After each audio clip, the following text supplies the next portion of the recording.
Afternoon, everyone. Thank you for joining us for today's Professional Series webinar. My name is Lisa Parker, and I am the Director of Alumni Professional and Personal Enrichment for the MSU Alumni Association. Well, thank you, Dale. I see your comment. If you're looking at that chat area on your left, this is meant to be an engaging two-way conversation. If you have questions along the way or want to offer yourself up as a guinea pig as we walk through this tool and I demonstrate for you how LinkedIn is an effective connecting mechanism, feel free to write in that space. You enter the information on the bottom left-hand bar and it populates into the top. This webinar is being recorded and you'll see an email link in the chat area to email Brenda Haynes, our program assistant at haynesb@msu.edu. I am going to be sharing my screen through this LinkedIn demo. For some people, depending on your internet connection, that may mean that you have some trouble holding on to the feed. If that happens, do know that you won't have that problem with the recording. So if you have that challenge, definitely ask for the recording and you'll be able to see this presentation in its entirety. So what are we talking about today? As I mentioned in the promo for the webinar, one of the several of the common criticisms I hear about LinkedIn is that it's essentially Facebook for professionals, or you need to have a premium account to do anything meaningful, or that you're on LinkedIn and you've been on LinkedIn, but so far nothing's happening. And I want to dispel those concerns as best as I can. First of all, everything I'm going to show you today does not require a premium account. I do not have a premium account myself, and that's intentional because I want to make sure I know how to use the tool to its full capacity without having to rely on the premium service to do so. I also want to suggest that once you see the inner workings of this tool, you will never again associate it with being similar to Facebook. So what you're looking at in this first slide are all of the Alumni Association's social channels. And we've made it easy for you. It's really not fair for me to say we, because I didn't do this, but our communications team have made it simple that our primary social spaces can be found with the vanity links alumni.msu.edu/ whatever that social network is. So be aware of that. It's easy for you to connect on LinkedIn, Twitter, and Facebook. I'm not sure what we're doing on Cribsheet and Pinterest and Instagram. Truthfully, I haven't been in those spaces, but there you have it. So we would like to have you following those channels. So what are we going to talk about today? We are going to do a tool overview of LinkedIn, and it is a tool. So for those of you, again, who are thinking, I've been on LinkedIn and so far nothing's happened, it's kind of like getting in a car, sitting in the seat, closing the door, and having all this power in the car, but wondering why the car hasn't taken you anywhere. You got to drive the car, and I'm going to show you how to do that today. We're going to talk about making the experience on LinkedIn as a whole meaningful, and then we're going to talk about the alumni tool specifically, and then we're going to revisit making the experience meaningful, and then we're going to talk about use of groups because they play a pivotal role that most people are not aware of beyond simply starting or following conversations. And then we're going to circle back again to making the experience meaningful. And we're going to talk about profile considerations that we want to be aware of now that we've seen the tool and how it's being used by a variety of different users. And then we're going to talk about how to figure out what else you could be doing on LinkedIn with some do-it-yourself options. So I was intentional with talking about making the experience meaningful on multiple occasions because I hope you get the impression, for those of you who have interacted closely with the Alumni Association, that genuine relationships matter to us.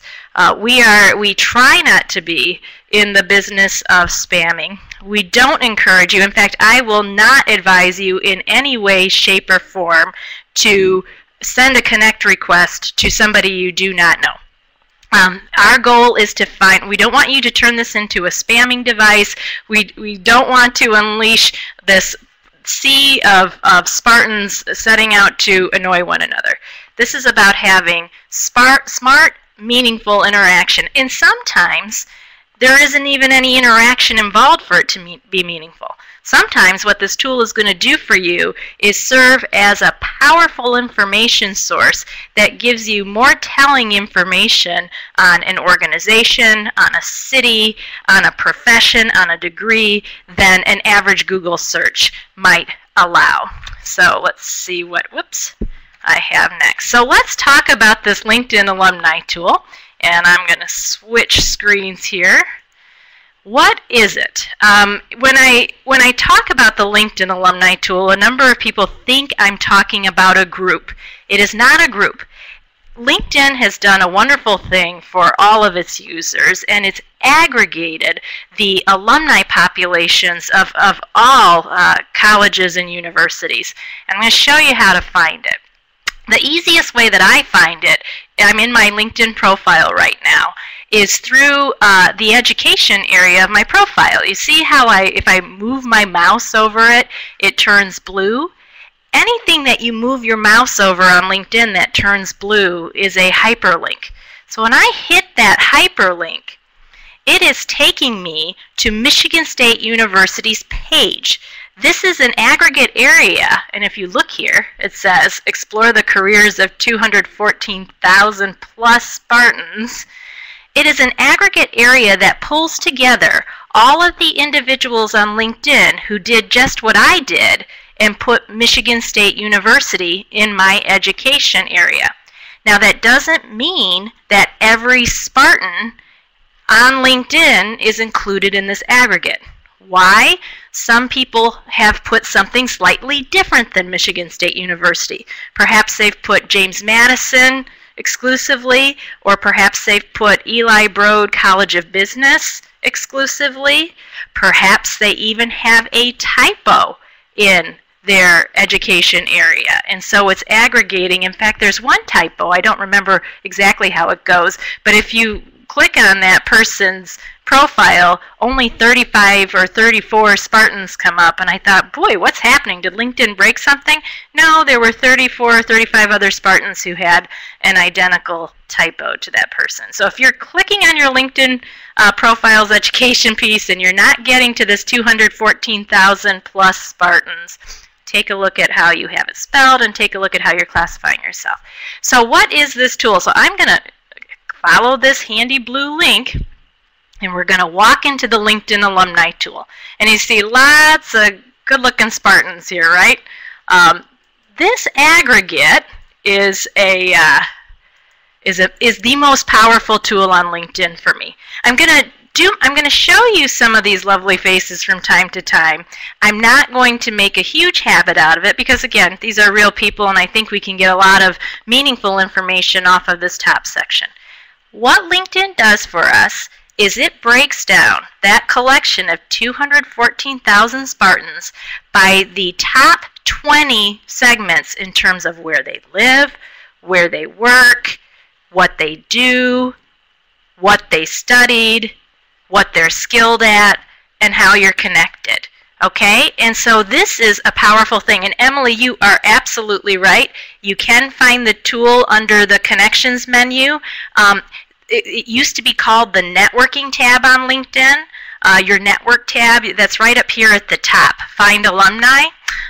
You can do that. And if you have attended multiple institutions, if you go under your Connections tab, Find Alumni, you will be presented with all of the institutions that you've attended. Another thing that you can do, by the way, you're not required, you don't have to just look at Spartans. You can look at any school you want. You see this change school in the upper right-hand corner? One of the reasons LinkedIn developed this is so high school students who were, and their parents who were considering what universities they wanted to send their kids to, they could get a sense of how successful the alumni were in those institutions. And let's say I'm in San Diego, California, which we see that's one of our top 20 markets for Spartans. What if I send my son or daughter to Michigan State? What types of opportunities might they have back in California when they're done? Because maybe I don't want them to stay in Michigan forever. So that's part of the reason for this tool.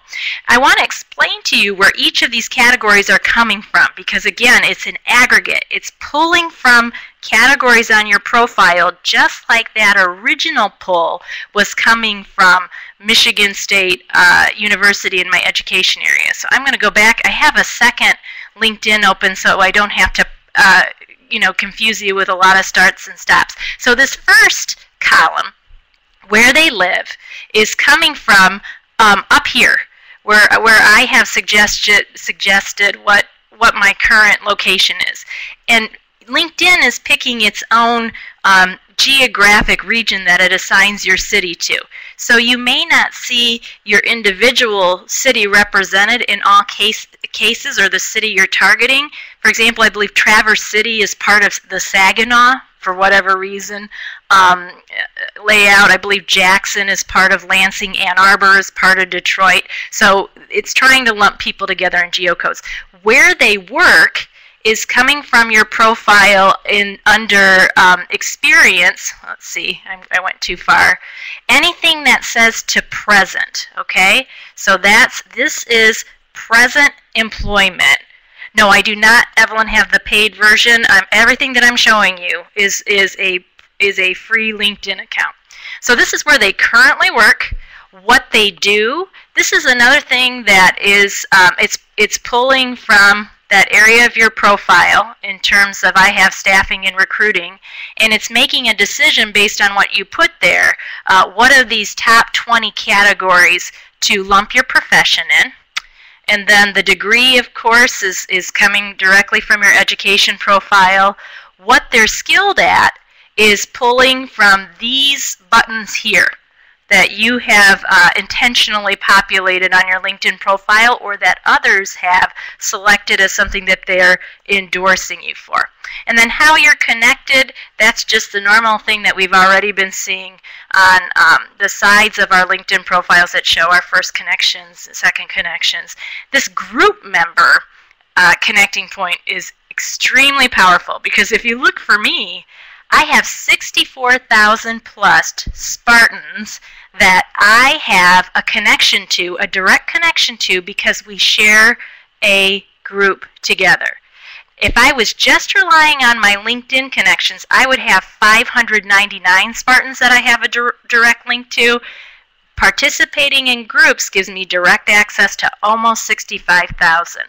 And why that's important, as we're going to discuss in greater detail shortly, is because when I share a group with someone, when I go to that group and I enter the member directory, which again I'll show you shortly, I oftentimes, unless they have opted out of it, can message that person directly with a regular LinkedIn message, not an email, not an in-mail, excuse me, without requiring a connection and without requiring a premium account. So we will, yes, this is the Find Alumni tool. Do they have anything more in that they use for premium accounts? I honestly, Iris, I have not used the premium tool, so I can't answer that question. If there's somebody who is listening with us who is using a premium account at the moment, perhaps you could weigh in on what might be different in terms of access. I do know with a premium account, you can message X number of people of your choice per month, regardless of whether or not they're a connection or share a group with you. So that might be a powerful option to consider. For me, I like having to have more intentionality behind who I message, because it makes my approach to them smarter. I'm making a bigger effort to find something that we have in common. But so that's where all of these categories are pulling from. And that's part of the reason why when we get done with this entire conversation, the last thing we're going to talk about ahead of the do-it-yourself suggestions is what does all of this information you're going to walk away with today mean about how you organize your profile? Because if, let's say, you're in the Chicago area, but you still have that you're in Lansing, Michigan from your time on campus, people who are trying to find alumni who do what you do or know what you know in the Chicago area will not find you. And hopefully, part of your goal of being on LinkedIn is not only to find others, but is to be found. To be found by the people who are looking for what your company does. If you're wanting to position yourself as a subject matter on something and perhaps they need a speaker, you want your skills to be aligned appropriately. You want the area of the country that you live in to be represented appropriately, and you may want to be hanging out in groups where people have an easy way to reach out to you instead of sending you those, I'm sorry to say it, but it is kind of annoying to get a lot of connection requests from people you don't know. If you look at the top of my screen, I have 884 messages in my inbox, and a lot of those messages are connect requests from people that I haven't responded to because I don't really know what to do with that person yet. Okay, so let's show you how this tool works. First of all, I'm not a psychic, but I am imagining what some of you might be thinking already. It's great to see these are the top 20 markets of where Spartans are located on LinkedIn. But what if I don't happen to live in one of these top 20 markets? Does that mean that this tool isn't helpful to me? Absolutely not. It doesn't, it's impossible for, well, it's not impossible, but it wouldn't be very user-friendly for LinkedIn to just go right down the list and show off every market that we have. But if you're in a market, or if you're looking for a company, or if you're interested, for example, in looking up information on degrees or Spartans with similar degrees that aren't in the top 20, there are these little search glasses at the top of each column, which, by the way, this is a new development. For those of you who have used the tool previously, you may recall when that search was at the bottom of each field. They've moved it to the top here, and it's a little search glass, and you can type in the specific market that's of interest to you. But let's show you real quick how this is working. First of all, under where they work, these are the top 20 employers of Spartans globally. So if you want an idea of companies that are real friendly with hiring Spartans, this is a good quick glance. These here are our top 20 markets as Spartans. Detroit is huge for us. I can assure you we have more than 52,000 Spartans in Detroit. Not all of them are on LinkedIn. But 52,000, when you're feeling like you need to expand your network, I would consider that a reasonable number to work with. What they do, not a surprise that sales and entrepreneurship, for example, are some of our top fields. That's not because we necessarily have more entrepreneurs or more sales alum. It's just that those individuals are more likely to be earlier adapters of tools like this. We need to get more scientifics on this tool on LinkedIn and connected to the Spartan community so we can all work more effectively together. So I'm going to share how to use this tool from the perspective of the broad audience that I know is joining us today. We have about 200 of you here. This is not a discussion about a job search. LinkedIn is a job search tool, but it is not exclusively for a job search. So I'm not going to talk about it from that angle. Who do we have today on this webinar? I know for a fact we have recruiters that are figuring out how to find Spartans. I know we have some job seekers that are want to know how to get some inroads to companies, or maybe they don't know what companies exist in their market. I know we've got some younger alumni that have landed in new cities and they're not sure, they want to find other Spartans for social purposes, but they also need to find just Spartans with connections to resources that they need. You know, I need a dentist, I need a realtor. How can we do that? I know we've got alumni officers that are trying to figure out where you are since you've left campus. And I know we have alumni club officers that are interested in reaching out to alums in their market, maybe finding some new talent for their alumni boards. So that's just a sampling of what we have here today, and I want to make sure we make this conversation relevant to all of you. So let's start with the first look that people tend to go. Usually it's a situation where I'm in the Chicago area, right? Now, did you notice that when I clicked Chicago, the visual on the screen changed? Our number is no longer 214,000 plus Spartans. Now we're looking at 14,000. That's because when I clicked Chicago, I introduced a filter to the data. LinkedIn is a database, okay? And this is where you're going to start realizing this is not Facebook anymore. This is not just putting an update on my profile. This is not just starting a discussion in a group. By clicking on Chicago, I am now looking where they work, what they do, what they studied, what they're skilled at, how I'm connected, at Spartans who are indicating that they are currently in the Chicago area. Ashley, we're definitely going to talk about using the alumni tool for the job search, so hang with me today. I guess the point that I wanted to make is, as you're hearing this information, don't just think about it as this is something I'm going to use in my job search. In fact, many times when I'm talking with alum, for example, let's say you're in marketing and you're using this for your job search, our marketing alums start to realize, boy, once I get in that next job, I'm going to be able to use this tool to find some vendors, to find clients, to find journalists who are Spartans that I can send my press releases to. This is a big picture view. So looking in Chicago, we can see, like, these are the top 20 employers in Chicago. And some of these you may have heard of, some of them you may not have heard of, right? And you sit there and you think, okay, how do I want to tackle this? If I am in finance, or finance, I can't decide how people want me to say that word.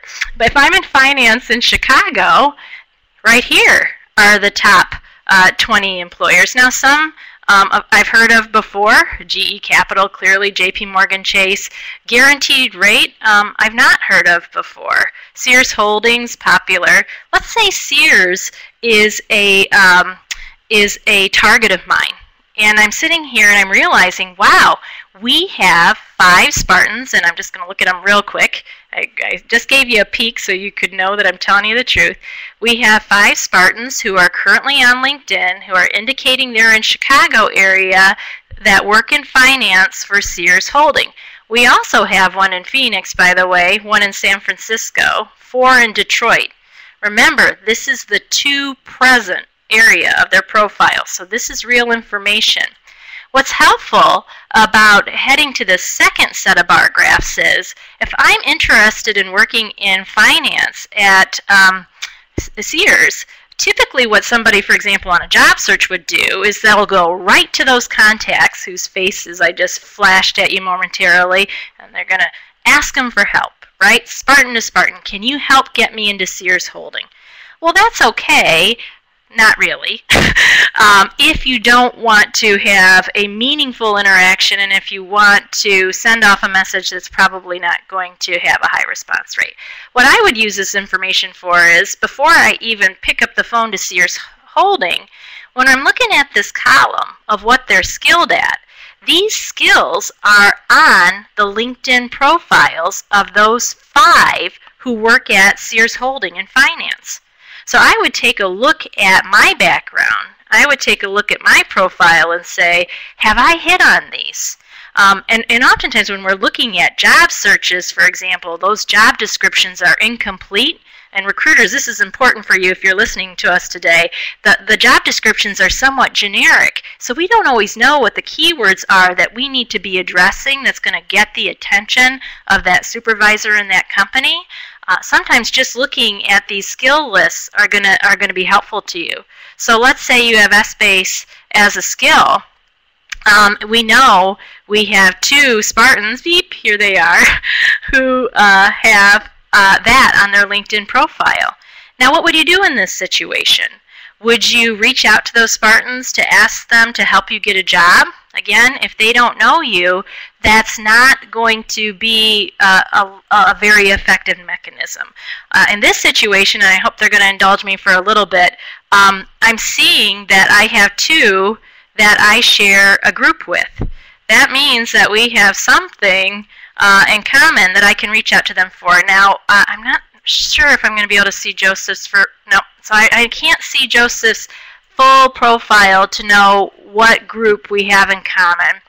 But I'm going to go to my LinkedIn groups here and see if I can get lucky and figure out which group we happen to have in common. And this is where the member directory is going to come in handy.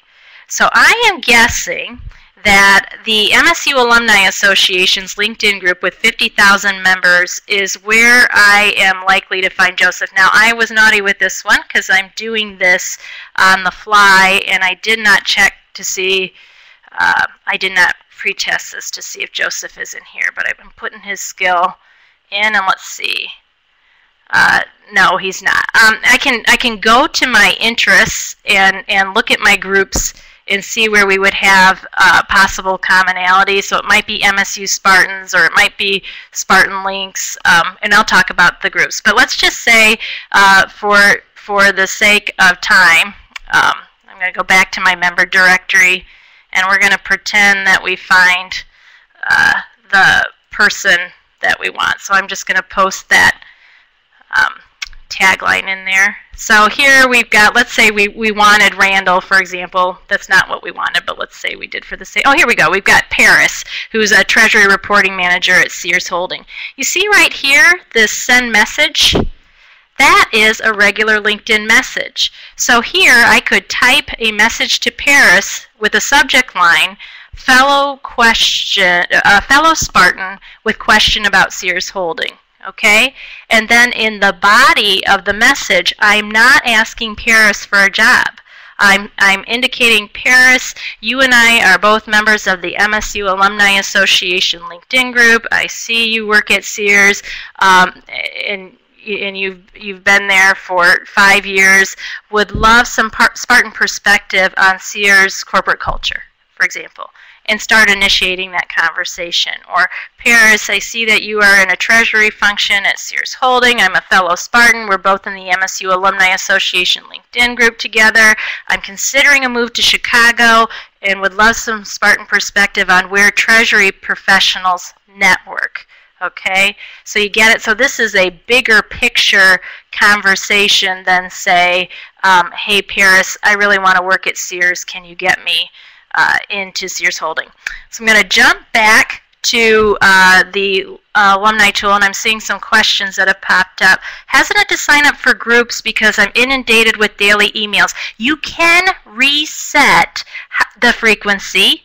Yep, I see GK is commenting on that. That happens in the upper right-hand corner in your privacy settings, and that would be in the do-it-yourself category. You can go to Google and put in the question, how do I change email frequencies on LinkedIn, for example, and you'll see examples on how to do that. Eric, absolutely agree. You do seeking advice versus recommendations is the way to go. I am happy to help another Spartan with advice, as I imagine most of you are. And when you think about it, if you're concerned about annoying people, if you're concerned about being inappropriate, that's a good thing, because that means you've got that natural gut instinct to make sure that there's value in the conversation. If you didn't have that, you'd probably be more likely to I guess, stink it up a little bit on your approaches with people. So think about what types of questions you would respond to.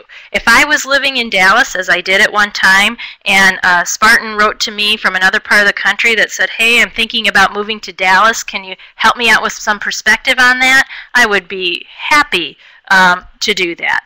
And if that person didn't respond to me, you know, it wouldn't be the end of the world. So people look at markets, they look at employers, it gives them an idea of what opportunities are out there.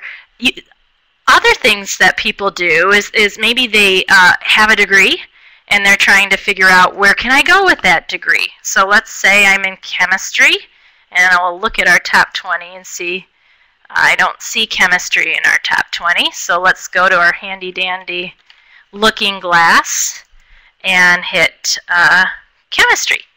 So we're looking at chemistry. Let's go back to see where these top employers are. And I'm seeing that most of our chemists are in the Detroit and Lansing area. It wouldn't surprise me if our Lansing crew, many are at Michigan State, but not exclusively so. Great showing in Chicago, Grand Rapids. Let's say I'm more interested in the company because I'll go anywhere. I want to take a look at BASF. So I've heard about BASF. Whoops.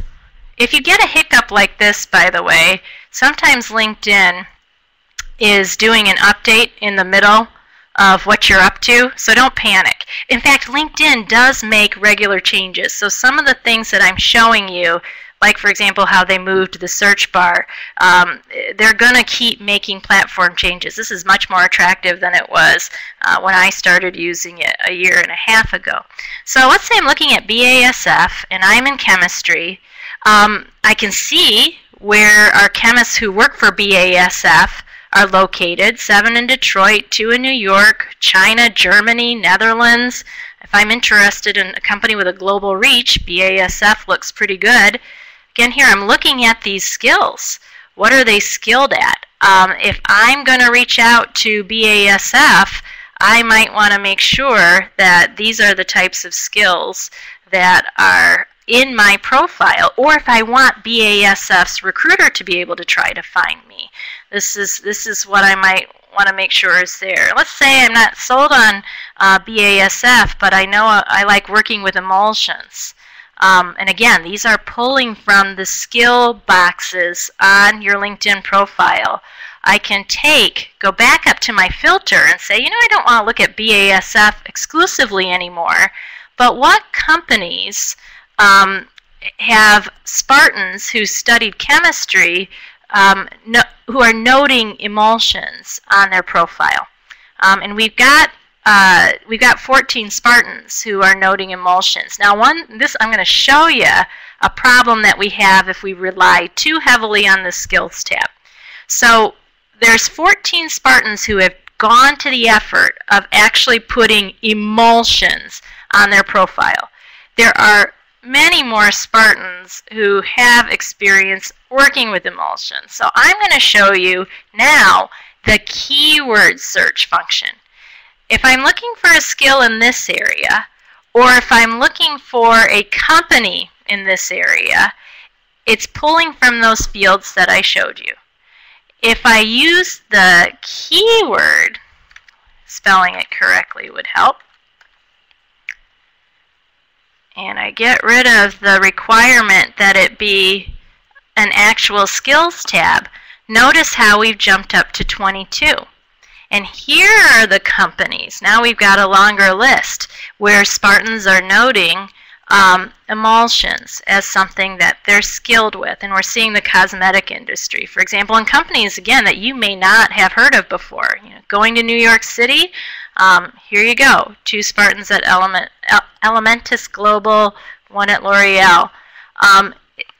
Same thing with the company side of things, where this is to present. So if I used the company in the keyword area, I would find Spartans that work there now as well as Spartans that worked there in the past. And sometimes when you're looking for people to reach out to, it really doesn't matter if they're there now, because again, we're looking for perspective. And I don't know about you, but if I've worked somewhere in the places that I've worked in the past, I'm still connected to those individuals. So it's not, it's still, I still have meaningful connections, and I might be more open about the company because I'm not there anymore. Let's talk about this from the recruiter's angle. because this is helpful when you think about it. I'll tell you what happens to me on a daily basis. I'm going to go back to my 214,000. It's always good to know what your starting number is, because as you watch me point and click here, first of all, you can't break anything, so don't be afraid of it. You can always just go back to the start by hitting your Michigan State University hyperlink and then hitting the Explore the Careers of button when you get under the Spartan statue. But it's important to pay attention to this number, because if you're not back to the 214,000, that means you have a filter in play that perhaps you've forgotten about. What happens to me on a daily basis is I will have a company call me and say, Lisa, I'm looking for an engineer. Who do you know who's an engineer, or can you put it on a job board? A lot of our alumni are passive job applicants now. They're not necessarily going to a job board, and for some of the skills that the employers are looking for, the percentage of our population that we have in that field is small enough that it may not even be effective. So let's say I'm dealing with an employer in the Denver area, so I'm going to go ahead and select Denver, and they want me to put out, they're looking for a packaging engineer. The first thing that I do is I go to the what was studied. I put Denver and I put what was studied. Maybe they want somebody with 10 years or more of experience. Well, I only have reach through LinkedIn to 14 of them, and let's see, 3 of them I share a group with. So we talk a little bit. You know, if I see corrugated is pretty much the driving skill there. I have one that's noting plastics. So depending on what the company's looking for, I might help make an introduction, reaching out to the alum first to see if they want it to happen. But there are some markets, for example, where a recruiter will say, you know, I really need a packaging assistant in Tupelo, Mississippi. Well, if we don't have a Spartan that's findable in Tupelo, Mississippi, and they want somebody with extensive experience, the likelihood that they're going to get anywhere with a posting through us is slim pickings, and that's where they'd be better off, say, on a career builder or monster type of situation. But these are how recruiters are looking for and finding Spartans. So when you think about it, if you don't, again, have your proper city in place, or you don't have, you know, that your degree to the level of what you actually studied, or you don't have your skill set populating that, yeah, you've got a background in plastics, for example, in packaging, you're making it harder to find yourself. Emily, I'm seeing your question. I've tried to narrow the field lately by typing in dates attended, but it hasn't worked for me. What Emily's talking about are these years up here. And I will use dates attended from time to time. And let me, actually, I'm going to go back to the whole data set here and show you a little bit of something, because I'm going to go down to these faces. These people are all first connections to me, so I can beg forgiveness. When you're looking at your collection of 214,000 Spartans, we're all going to see those Spartans in different order. It's showing me based on my first, second, and third connection, so I know all of these folks. And if you look, right now, I'm not seeing any. Now here, Pam is my first connection that has a little number in gray. That means she has populated her profile to the point that there's a graduation year on her profile. The rest of, many of them aren't putting graduation years, and sometimes that's just for security interests, you know, and it's not exclusively an older, younger alum situation. So I don't rely very heavily on years attended anymore. What I rely on more is drilling down deeply in the keyword function to get where I need to go. Searches that I have fun doing, speaking from my example, is I might be, right now the university's doing a lot with entrepreneurs, right? We're trying to find entrepreneurs who can be subject matter experts for Spartans. We're looking for entrepreneurs that can give the university feedback on how we're doing with some of our preparatory type programming. So sometimes I'm just going right to this database and I'm putting in CEO as a keyword. And you'll see that we have 6,000 plus Spartans, and here's some faces, that have CEO in their profile. Now, what does that mean? In some cases, it means they actually are a CEO. In other cases, it means that they are in a job that interacts with CEOs, or they support a CEO. It's a keyword somewhere in their profile. Another word that I look for is entrepreneur. And we have 1,600 that have indicated that they have entrepreneur in their space, right? Another way that I use the tool sometimes, and this is where I want the alumni officers and club officers to be thinking about. I am oftentimes on the hunt for speakers. I'm on the hunt for speakers who maybe can present to a club, or they can do a webinar for me. So it's not uncommon for me to look for authors.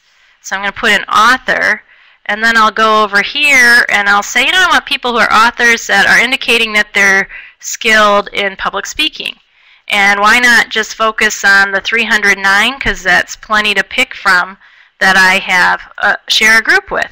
And depending, there's Eric Qualman, excellent Spartan, and Jessica, excellent, see all these great people that I can reach out to, and I can see the markets that they're in. In some situations, you may need to, if you're in San Francisco and you want to find a speaker that's close to you, here you go. In other situations, you might have a Spartan that's willing to travel to get to this point. Oh, good. Daniel is weighing in. He's our engagement officer on the West Coast, and San Francisco is doing a marvelous job with this tool. Walt, to answer your question, I'll show a quick reminder of how to get to this site. You're going to go to your profile area, or as was mentioned before, you can go to your connections drop down and find alumni. What I like, by the way, sometimes when I go find alumni this route through my connections, it narrows it to the alumni who were on campus the same time I was. If I enter through the hyperlink at my Michigan State University in my education area, and then go to explore the careers of 214,000, I never have data pre-populated in these years attended. So that's how I get to the full scope of this.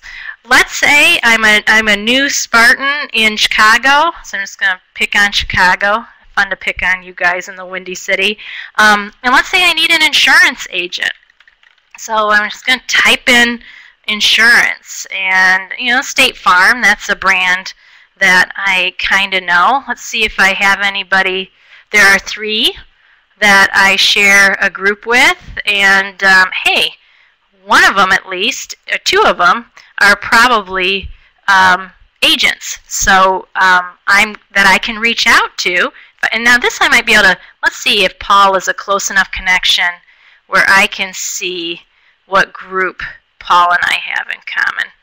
Let's see, I'm just going to scroll down here.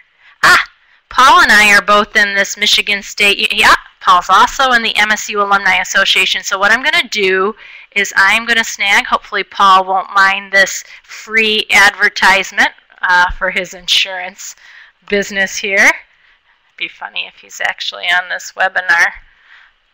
I hope he doesn't send me a bill. And I'm going to go to the member area of this group where you see where the number is given to us in total. That takes us to the member directory. You can get under the members tab too. I'm going to paste Paul's name because I know he's in this group. And there he is. And I'm going to send him a message. Paul, fellow Spartan new to Chicago, needs insurance.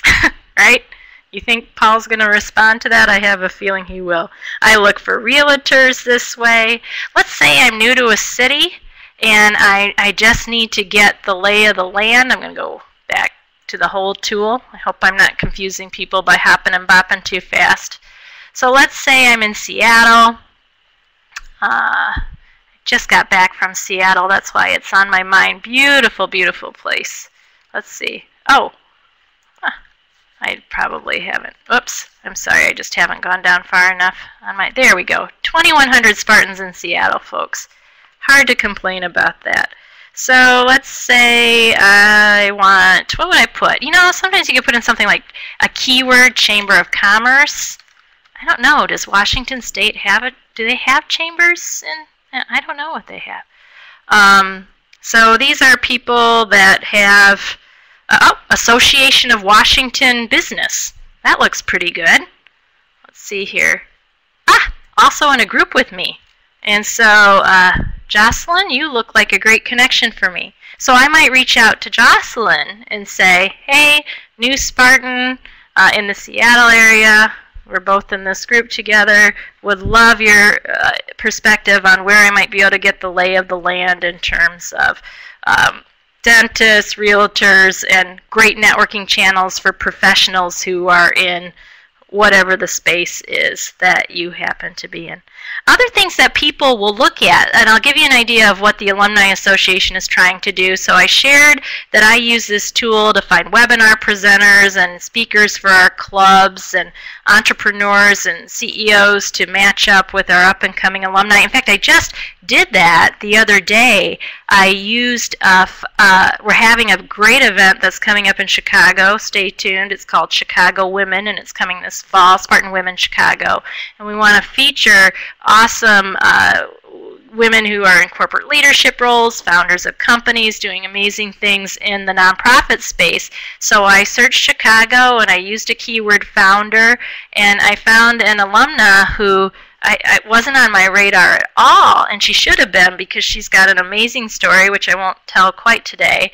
And when I went through these search mechanisms, we did not have a group in common. And that's another thing that people tend to say to me, well, okay, Lisa, this is all great, but the person that I really want to reach out to doesn't share a group to me. What do I do? Well, I knew the name of the individual, and I knew the company that she owns. I went to Google, looked up the company, and found, and I also put her name in Twitter, and she's an active user of Twitter. And so I did a very public, open kudos to her on Twitter, and it started an exchange that I would not have had. I wouldn't have known to look for her without this specific tool. Other things that you can use is, let's say you're an alumni officer, or you yourself are looking to do, maybe you've got a program on campus that you want to share with alum who would care about it. Think about the keywords that might be in the profiles of the alum that are involved with that. If we've got a new center of whatever, put in that whatever as a keyword. The Alumni Association, for those of you who participate in our programs, know we do a Global Day of Service annually in April. What we're going to try to do in this coming year is to find companies with large pockets of Spartans that we could mobilize to get together to do service projects on that day. And guess what tool we're going to use to find those people? And we're probably going to do things like put in keywords Kiwanis or keywords Rotary, because we know that those are service-oriented individuals. So we've got 2 alum at Chrysler that have Kiwanis in their profile. That is going to be, and both of them happen to be in a group with us. And I'll tell you that our Associate Director of the Alumni Association is set to be the first female president of a large service organization, and it happens to be Kiwanis International. I have a feeling that they're going to be interested in having a conversation with me. Think about things like fraternities and sororities and student groups you may have been a part of. You know, if you were Fulbright, use Fulbright as a keyword and see what other Spartans that you have in that space. You can look for just about anything that you can imagine in this tool. And I'm hoping as you're seeing this, you're getting the gist of how, again, you don't have to reach out to anybody if you don't want to. You can use this data to get a sense of how should I be selling myself, what companies. If you're an older, more experienced job seeker, one of the things that you battle with, I'm guessing, is transferable skills. That's one of those things we hear a lot about, transferable skills, but what are they, right? So that's where you can start, forget about focusing on region or company at all. Put in some of the things that you know as a skill. So maybe you know oh dear, I'm trying to think of something that would be somewhat narrow, but so you put in the skill as a keyword that you're thinking about, or you put in the skill where somebody maybe feels strong enough about it that they, well, let's make this easier. Let's look at engineers, and let's see. So let's say that you have MATLAB experience, right? And so you know you're an engineer that has MATLAB experience, but you're wondering where else you might be able to find some synergy. Well, if you go here and look at what people are doing, of those that said they studied engineering and have MATLAB experience, yeah, we got 500 of them working in engineering, but we also have 28 in sales, we have 23 in program management, we have 21 that are entrepreneurs. And this is where they're located, you know, Virginia, Lansing. And whether or not you align with them or not as a job, you can at least get a sense too. Okay, so for the people who studied engineering, who have MATLAB as a skill set and are indicating they're currently working in entrepreneurship, these are some of the other things that are on their LinkedIn profile. Sometimes where we get into trouble as a job seeker or even as a corporate representative trying to position ourselves some way is we don't think carefully enough about what our highlighted skills and keywords are on our profile, and so we end up looking outdated or we end up being overlooked in searches because we're not using a full enough description of ourselves. Where I got into trouble, and it's not real trouble, you can tell I exaggerate a little bit, I used to be a headhunter. So one of the things that I get recommended for frequently is resume critiques. Well, when you're working with 500,000 living alumni, helping with resumes isn't something you can do all day long, right? I can't do one-on-one resume services at large. So it's problematic that if that's my most reviewed skill, right? And sometimes that happens because people just keep plopping up. They're asked, hey, you want to recommend Lisa for resumes, job interviews, and public speaking, and they just say yes. And so that's how that ends up, my profile ends up being heavily weighted in some spaces that might not be ideal to me. And then that's where I might need to reach out to some of my colleagues or some of the people who I've worked with in the past and say, I see that you've recommended me this way. This is the direction I'm trying to go. It would help me to have some talking points in these skills areas. Can you help me with that? And oftentimes they will. So let's go back. So I've kind of given you a walkthrough of this tool, and I'm hoping you're realizing how powerful it is. I also hope you're looking at, see these good faces, but then you see these grays. LinkedIn is a visual experience. And I hear a number of people that say, oh, I don't want my picture, I don't like my picture. I don't like my picture either. I got real lucky with the picture that you're seeing in the upper left-hand corner. That's probably the only picture I've taken in my life that I didn't just want to immediately turn it around. But the truth is, people respond better to pictures, no matter what you think that story is telling. And if we're worried about things like, well, judgments people are going to make, or I don't want to show my age, whatever it is, people are going to make make-believe judgments in their mind based on what you're not showing them. And sometimes I'd rather be judged by who I am than judged by something that somebody's imagined. Basic question on how to remove previous experience from my profile. I will show you that real quick, but I'll tell you too, that's a do-it-yourself question. Don't be afraid to just go right to Google, how can I remove a skill? But you go into, I hope I'm not making anybody dizzy, but edit profile. And you see these little pencils that pop up, and you can go right to an experience and hit edit and remove this position. So there's very little that you can do on LinkedIn that's permanent and going to ruin you for life if you do it. So let's just go to these groups real quick because we've got 6 more minutes to go. This would be a good time to start putting some questions together. I showed you elements of the group already. And I so far, everything that I've showed you has been in this member area, right? Which is where I spend the majority of my time. And even if you're not using the alumni tool, you can go into a group, and again, group members are given in order of your connection to people. So your first connections will come, and then your second and third. So your group directory will look different from mine. But you can go and just do a search in there, and you can put, let's see, you can put CBS. Whoops. And these are slowly coming. We have 258 Spartans for whatever reason that have CBS.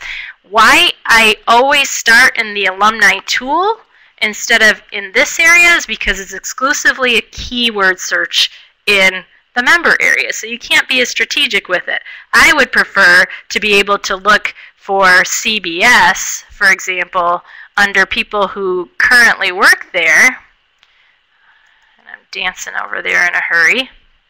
So maybe I want to go CBS, and it'll give me a drop down. CBS, I can pick which CBS I care about. CBS just entertainment, we have 21 that are there right now.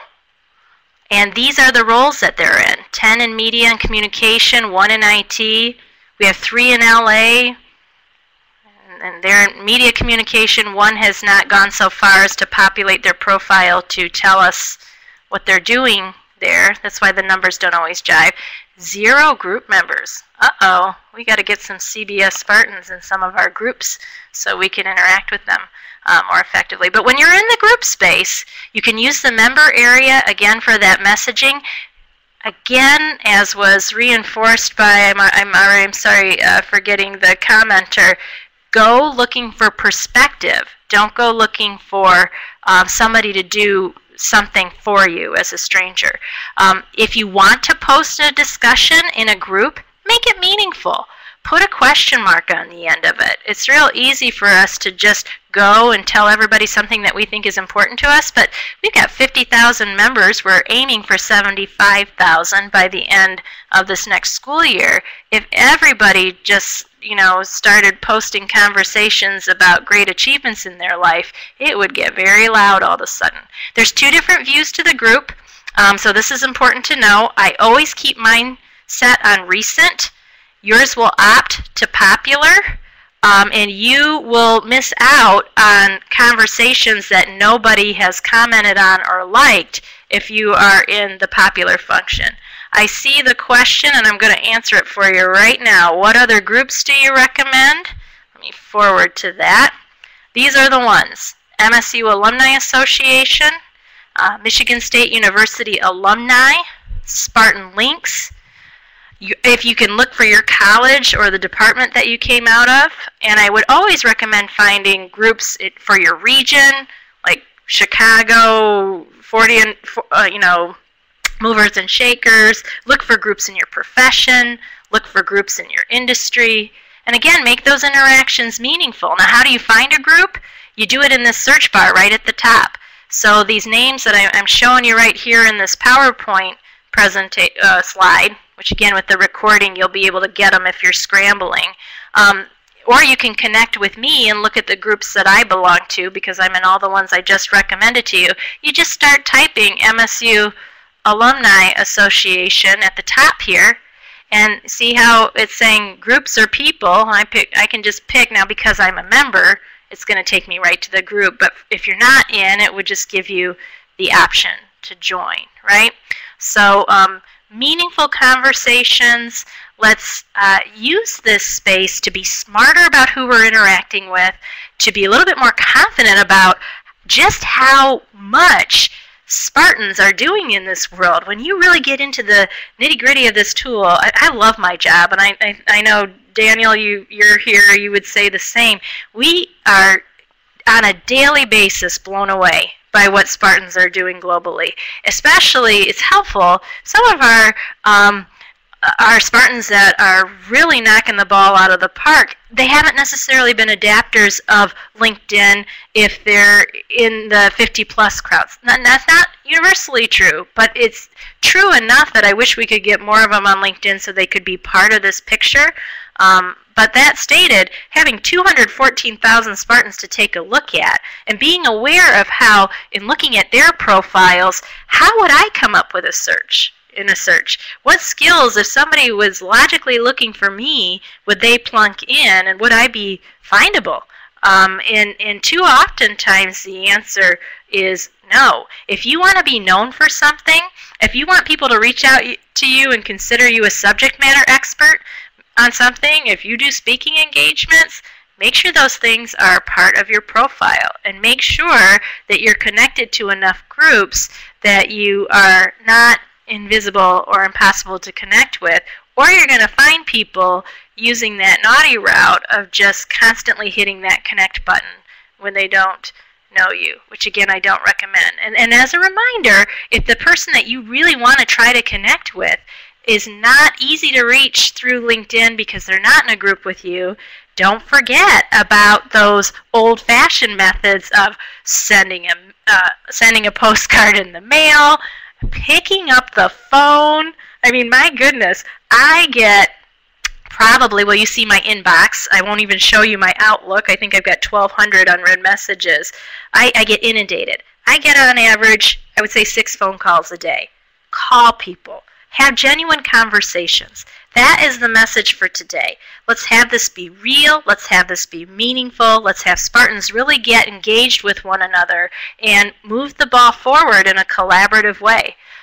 Again, these are our social channels. I'm going to go here. How often do I need to log into my LinkedIn account, or how active do I need to be to make my profile worthwhile? You know, you don't have to log in any certain number of times. It's more about getting on to use the tool.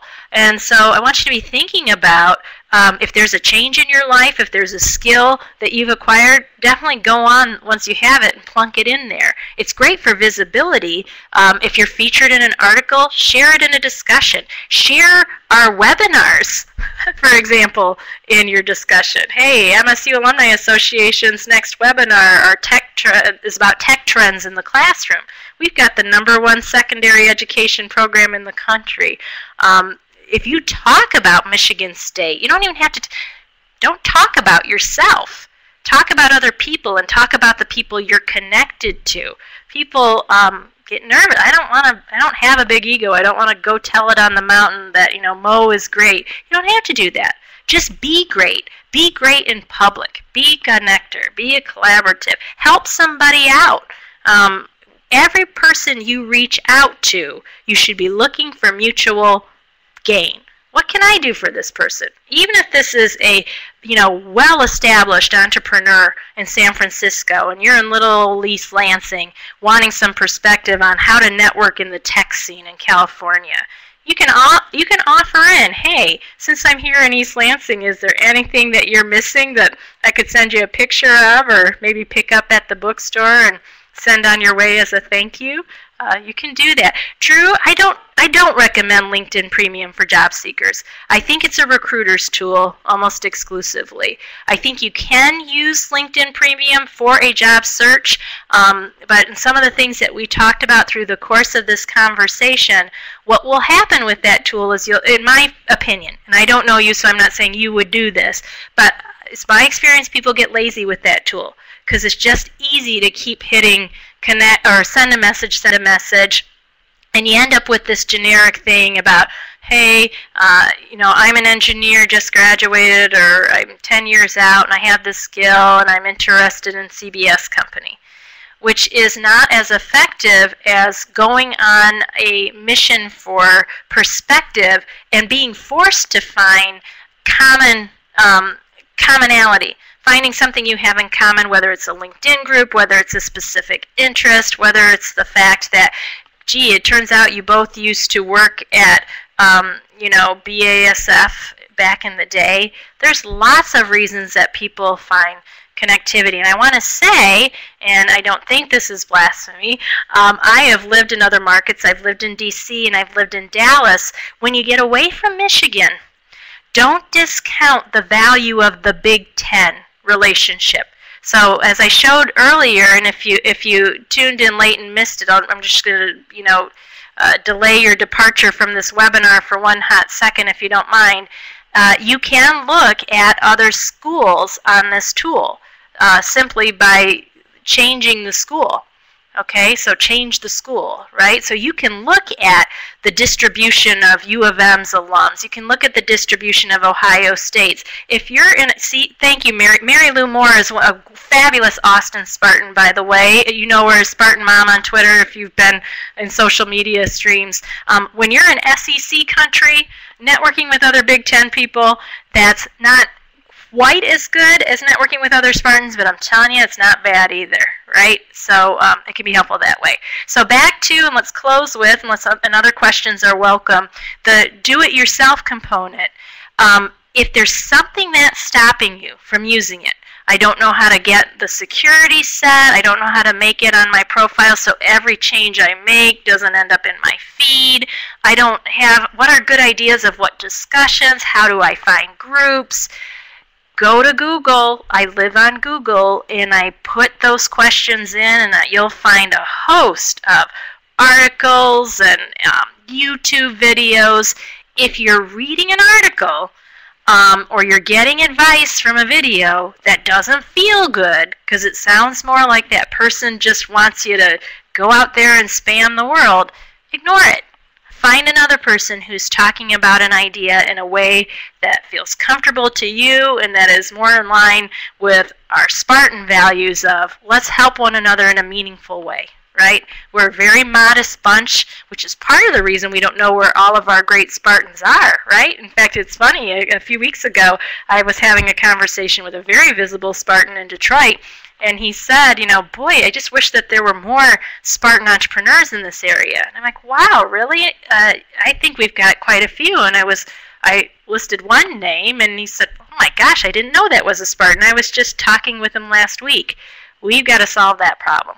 And part of the way we solve that problem is by making ourselves aware of what Spartan Nation is doing, by staying connected in these lovely alumni channels that I mentioned here, by making yourself visible. If you're good at something, you know, we say in Spartan Stadium on football days, if you see something, say something. I guess I would like to say to you, if you know something, say something. Tell us in your social channels. Reach out to me directly. If you think you've got something to share with Spartan Nation that would be helpful in a webinar, hey, let us know. If you think you've got something that would be helpful to Spartans in your area, go to alumni.msu.edu and look for the club in your area and reach out for that president. Say, hey, I know this. Another keyword search on the tool, career coaches. You can find people who help with resumes in this way. You know, just know that we have so much power with all these digital tools to find pretty much whatever we want when we want it. We just have to be smart on how we're reaching out to people, and we need to make it work for all of us involved. So that's what I've got. Thank you so much for joining us today. If you happen to be on the receiving end of a reach from a Spartan, if they do it poorly, don't ignore them. Maybe share the link to this webinar with them so they can get an idea of how to do it right, right? Help promote what the Alumni Association is doing. The most common thing that we hear is, oh, the Alumni Association is all about athletics. That is such a small fraction of what we do. You know, you look at our next two webinars on July 24th, Teaching with Technology in the K-12 classroom and education, and then on July 31st, Creative Cross-Curricular Inquiry through maker spaces, through the maker movement. In August and September, we're going to be helping parents of college students take their college student from backpack to briefcase. You know, what can they do? We've got a lot going on, and if you follow these channels and update your membership if we've lost touch with you, all of those things help us. Should I ever accept a request to link with a stranger? I would say I have done so, Mo, but not always. Sometimes what I do is I would just reply to that request with, I don't typically accept requests from strangers or from people that I don't know personally. Can you give me an idea of what you would like to connect with me about? And when they answer that question, you can maybe give advice on better ways. You know, I would prefer, knowing this, thank you, if we keep in contact via this method, right? Here's my email. And if you get a response that's kind of icky, then block them, right? Right. I usually ask how we know each other. Absolutely. I think the thing that you just got to let yourself know is I don't have to be paralyzed. I don't have to feel like social media is limiting me. It's an open door. And I'm telling you, if you're not participating in it, if you are not using LinkedIn in its full range of data analysis, and you're sitting at home wondering why other people are beating you to the finish line, it's possible because they're armed with better information, targeted information, and they are using what technology has allowed us to do. I mean, I was having an interesting conversation yesterday with a visible figure at the university who said, I don't have time to sit on social media and just talk about my life. And I'm hoping you're seeing today, this is a time saver for me. It would be impossible for me we do 2 webinars, we're doing 3 this month, but typically we do 2 a month. It would be impossible for me to fill all those webinars with expert presenters in Spartan Nation by just, I don't know, working the phones and putting out ads. Hey, you know anybody who wants to give a webinar? I'd probably be inundated. We fill our webinar slate, I think, in hours worth of searches, we could probably fill and find our 24 experts for a year. It's a huge time saver. Here's Dale, if you need a faculty perspective, helping parents support their college-age children. Oh, yeah. Hey, by the way, for those of you who see Dale, I'm going to do a quick little plug for you. I know we're over time, so if you have to leave us, certainly understood. But if you go into our group area, Dale is putting together something awesome for Spartan Nation. It's called Spartans Without Borders, and it's kind of an evolution of our study abroad program for alumni. Here's Dale. Spartans Without Borders, they've gone to Merida, I believe. They're aiming for Belize. 10-day experiences where Spartans come together and work on meaningful service projects abroad. If you're not in our LinkedIn group, how do you know that we're doing that cool stuff, right? Oh, there you go, Daniel. See, that's Spartans Helping Spartans. Good. Yep, you can get a recording of this webinar, Christine. I'm going to remind you. So recordings. You know what, Brenda, if you're still with us, because my typing skills aren't feeling all that great, if you could add in, Brenda Haynes is our assistant, and I see her going to type. She's going to share her email address to request a copy of the recording. And if you enjoyed this and you felt like this is good information and you would like to see us continue with programming like this, we would love your feedback at alumni.msu.edu. So as a reminder, I am the Director of Alumni Professional and Personal Enrichment. You can find a lot of what we are doing at alumni.msu/lens. Brenda, maybe if you'd be so kind as to pop that in there. We have lots of things that we're doing. There's online certificate programs. We have courses you can take through Oxford online that you can find in our Lens area. And of course, we're talking about all of this stuff on those social channels that I showed you earlier. And I'm going to be a good Spartan soldier and put those back up. So if there are any other questions, you're welcome to share them. Otherwise, this ends my formal part of it, and we'll just spend however much time people want to spend just doing a little creative riffing. But we'll probably stop the recording, Brenda, now, so we don't make the recording longer than we needed to. Yeah, go LA Spartans. How about that Rose Bowl, GK? You guys really did it there. We appreciate that victory in Pasadena that you helped us deliver. So anybody else want to give a shout out of where you're from? You're welcome to do that too. Yeah. Oh, great. Thank you, Gary. Thank you. Oh, Dale, you're doing such wonderful things. We got to get you to do a seminar for us in the near future. I think it would be